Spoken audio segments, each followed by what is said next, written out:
जलगांव के परधोड़ा railway station के नजदीक हादसा होने के बाद 13 लोग इसमें मृत पाए गए हैं। लगभग 37 लोग ऐसे हैं जो अभी भी घायल है। कहीं की प्रकृतियां स्टेबल दिखाई दे रही है, लेकिन ऐसे भी इसमें कई थे जो नेपाल से आए थे, लखनऊ से सीधा बंबई की तरफ ट्रैवल कर रहे थे। उनके कोई रिश्तेदार है जो अब इस दुनिया में नहीं रहे, बात करेंगे उन्हीं से। आप भी नेपाल से आई हो? जी। साथ में ही थे। आप ट्रेन में साथ में थी? आग लगने की वो हो गई थी, हल्ला हो गई थी, तो वहाँ से भाग रहे थे हम लोग। तो वहाँ से मेरी माँ रॉन्ग साइड से जंप मारी, तो ये उधर से एक ट्रेन आ रहा था, एकदम फास्ट आ रहा था, तो उसका वहाँ पे डेथ हो गया। किसी ने बोला कि आग लगी है वहाँ पे, भागो सब लोग, तो सब लोग भाग रहे थे। तो सबसे पहले आपने शोर सुना आग लगने का, हाँ। और फिर आगे? तो जब मैं नीचे उतरी थी, माँ भी नहीं थी, आग भी नहीं लगी थी, तो नीचे मैंने पटरी के नीचे देखा तो मेरा माँ का बॉडी था। जैसे वहाँ पे बहुत सारे लोगों का आपकी भीड़ सांस? हुआ रहेगा ना, सब जान बचाने के लिए। सब अच्छा, सब लोग नीचे आ भीड़ में वो खुद तो नहीं मारी होगी, लोगों का धक्का लगा होगा ना। लगा होगा। जब वहाँ पे थी तो 2 जन का बॉडी था, तो किसी ने पीछे से धक्का दिया होगा एक दूसरे से भागने के इसमें। तो मैं पीछे थी, मैंने नहीं देखा। तो जब आई थी तो मेरी माँ का लाश देखा, और सब लोग ट्रेन से नीचे ही थे, सब लोग, कोई भी ट्रेन पे नहीं थे। ट्रेन में तब कोई था ही नहीं? तो कोई था नहीं। लगभग कौन कौन से कंपार्टमेंट में, मतलब आप एक कंपार्टमेंट में थी, सिर्फ उसी डिब्बे से लोग नीचे उतरे या फिर अलग भी थे? सब डिब्बे से, सब डिब्बे से लोग नीचे उतरे? सब डिब्बे से नहीं थे, जो जनरल डिब्बा था? वहाँ से सब लोग। आपकी सांस है जो अभी? सांस है। तो आप उनकी तरफ भागी और फिर? मैं उनकी तरफ भागी थी, तो मैंने उनको नहीं देखा आगे। सब मेरे को पीछे पीछे धक्का दे रहे थे, मेरे को दरवाजा के आगे तक आने नहीं दे रहे थे। तो मैं ये साइड से गिरी, मेरी माँ ये साइड से गिरी। ओके, तो मतलब दो तरफ जो दरवाजे हैं ट्रेन के, तो एक डिब्बे की उस तरफ से लोग गए, एक जो बाएं साइड था उस तरफ। सीधा ये साइड से ट्रेन आ रही थी, उस साइड से मेरी माँ गिरी, और आप ये साइड से मैं गिरी। मैंने माँ को देखा ही नहीं, नीचे गिरते हुए मैंने माँ को देखा ही नहीं। देखा ही नहीं आपने? नहीं देखा। आप बम्बई की तरफ ट्रैवल कर रही थी? लखनऊ से मुंबई जा रहे थे। क्या करती हो आप? काम करते घर का। बम्बई में कहाँ रहते हो आप? हम लोग मुंबई में गोरे गोरेगांव में रहते गोरेगांव में रहते हैं। आप इन्हीं के साथ हैं? जी जी। आपकी माँ गई, ओके।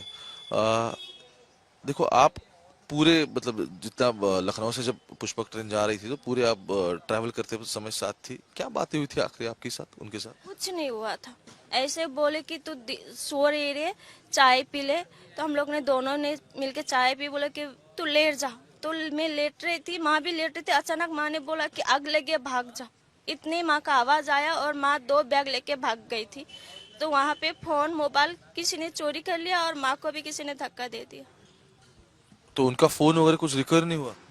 मेरा फोन माँ के पास था, पैसा भी माँ के पास था, वो सब चोरी हो गए। माँ के फोन मेरे पास था। तो ये माँ का फोन आपके हाथ? माँ का फोन है ये। किधर गिर गया होगा धक्के में, मतलब। ओके, गिर गया होगा। ये उनके लड़के हैं। आपकी माँ का नाम आप बताएंगे प्लीज? जी, कमला भंडारी। यस। आपका नाम? मेरा तपेंद्र भंडारी। तो आपको ये वाकया कब पता चला? ये इन्होंने मुझे मे भी 4:45 को कॉल किया था, 4-5 बजे से ही। मैं उस टाइम पे मेरे ऑफिस के काम से मैं बाहर गया था, बोरिवली में था। इन्होंने मुझे कॉल किया, मतलब ये डायरेक्ट रोने लग गई। अब मतलब ट्रेन में बैठी है, डायरेक्ट रो रही है, तो मेरे दिल में तो मतलब हो गया, मुझे तो कुछ तो हो गया ऐसा। तो उसके बाद मैं वहाँ से निकल गया। इन्होंने मुझे कहा कि मम्मी का डेथ हो गया। मैंने मतलब बिलीव ही नहीं हो रहा था कैसे हो गया। इन्होंने कहा गाड़ी में जो भी अभी बात बताई वो मेरे से बताई। उसके बाद मैंने जो भी आपने लोग थे उनको कॉल किया। कहाँ से, मुझे समझ में नहीं आ रहा था, इतने रात को एकली लेडीज है, कहाँ जाए क्या करे, मतलब जो भी चीज़ है। बाद में मैंने लोगों को कॉल किया, मेरे अंकल मामा जो भी मेरे दोस्त लोग थे। फिर हम लोग वहाँ से गाड़ी करके यहाँ पे आ गए। आप सीधा नेपाल से आए? नहीं नहीं, मुंबई। मुंबई से? मुंबई से? यस, मुंबई से। इन्होंने ही आपको इत्तला किया इस बारे में? आखिरी बात माँ के साथ बात कब हुई थी आपकी? मम्मी के साथ तो 1 बजे दोपहर को बात हुआ था, 1-1:30 बजे को। क्या कह रही थी माँ? मैंने मम्मी को, मम्मी कहाँ पहुंचे आप बोल के कॉल किया। और अभी उन्होंने शायद उस टाइम पे भोपाल कुछ ऐसे कहा था, कहाँ पे भी उन्होंने कहा कि कितने बजे तक मैं दादर में, ऐसा कहा तो दादर पे उतरना पड़ेगा और कितने बजे तक उतर जाओगी। तो शाम को मैंने देखा, देख तू वहाँ पे इंडिकेटर में, मैंने इंडिकेटर पे देखा तो 10 बजे वो दादर पहुँचने वाली थी। वो ऐप पे पता चलता है। हाँ, वो जाते वक्त मेरे को वो ऐसा भी बोली कि तू तेरा ख्याल रखना, अच्छे से जाना, जब मैं ऑफिस जा रहा था। क्या करते हो आप? मैं काम करता हूँ जी। तो लगभग कितने बजे बात हुई थी आपकी जब दोपहर को? मेरा यहाँ पे 1-1:30 बजे बात हुआ था। 1 मिनट देख लेता हूँ।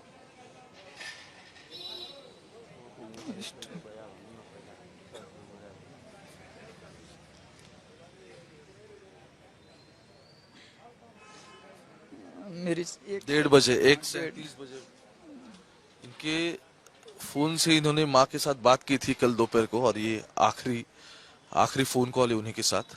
बेटा आया है यहाँ माँ की अपनी लाश लेने के लिए। आपको एक और पूछना चाहते हैं, आपकी बात तो हुई लेकिन अ, उससे पहले मिले कब थे माँ को? मैं मम्मी को, मेरा फोटो भी है, और जाते वक्त भी वो पुष्पक एक्सप्रेस में गांव गई थी। और ये फोटो मम्मी का, मैंने ये फोटो CST में जाते टाइम, ये CST का फोटो आपने? CST का लखनऊ एक्सप्रेस में ही मैं उनको बैठाने गया था, उस टाइम का फोटो है मम्मी का। आपने खींचा था? हाँ, ये फोटो मैंने ही खींचा था। मे भी एक, मतलब 25-26 दिन या 1 महीने के अंदर का ही फोटो है। वो थी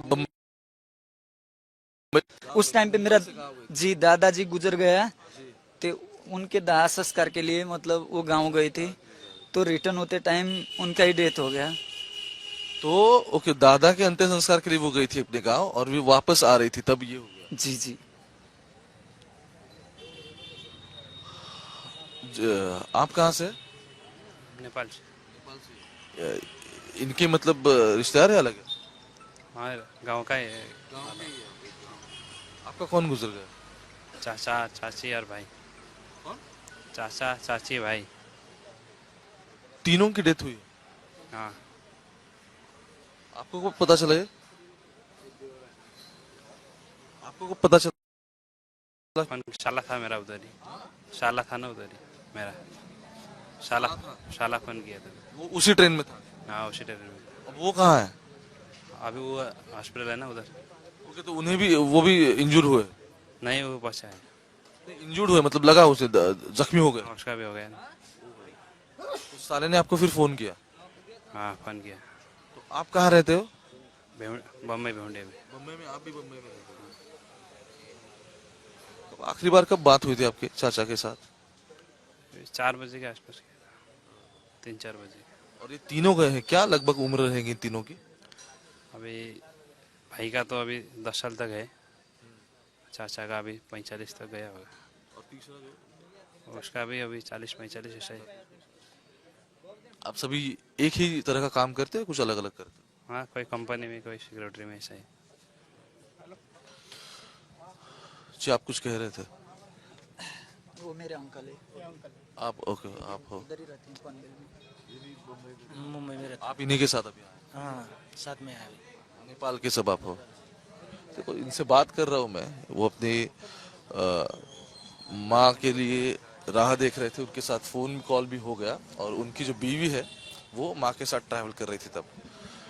जिसके पीछे जो ट्रक है ना, उस ट्रक में क्या है, देखो ये लकड़ी के कॉफिन्स लाए गए हैं ताकि ये जो मृतकों की लाश है वो लाश यहाँ से लेके जा सके, और जो भी अभी इनके रिश्तेदार आएंगे वो रिश्तेदारों को इनकी कस्टडी दे देंगे। तो इस ट्रक में ये पूरे वुडन प्लाईवुड के कॉफिन्स आए हुए दिख रहे हैं मुझे, और थोड़ी देर में जैसे जैसे एक एक बॉडी को क्लेम करने आएगा तब ये इसी में वो बॉडी को डालेंगे, और उसी में उनकी कस्टडी भी बॉडी की जो होती है वो दे देंगे। और बाद में जो कुछ भी फॉर्मेलिटीज होगी, जिस जिला रुग्णालय में अभी मैं खड़ा हूँ, यहाँ का डिस्ट्रिक्ट सिविल हॉस्पिटल जिसे कहते हैं, वही अस्पताल है जलगांव का, जहाँ ये सब बॉडी लाई गई थी। 13 शव अभी तक बरामद हुए हैं। एक्चुअली शव 12 है, एक महिला का सिर्फ सर मिला है। देखते हैं आगे क्या होता है। कैमरा पर्सन गोपाल हरने के साथ में ओमकार वाबले, आज तक, जलगांव।